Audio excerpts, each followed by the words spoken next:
Good morning everybody, it's Sven from Supertech Electronics. Today we're going to remove a RAV4 sound system. Now, problems you may be having is the CD mechanism is faulty, it may not be turning on, it may be just got no sound. But we're going to remove it today. You're going to need a butter knife or a plastic spudger, a 10mm socket and a Phillips head screwdriver.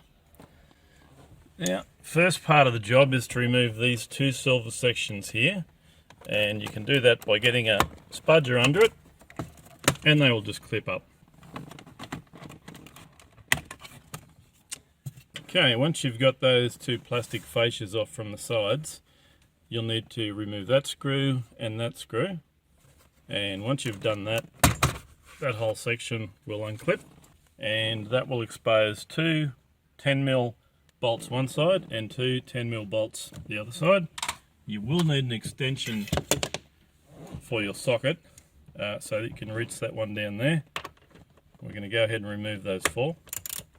Okay, now that we've removed the four 10mm bolts, we'll remove the whole unit, and in the back it will be keyed two plugs and an aerial.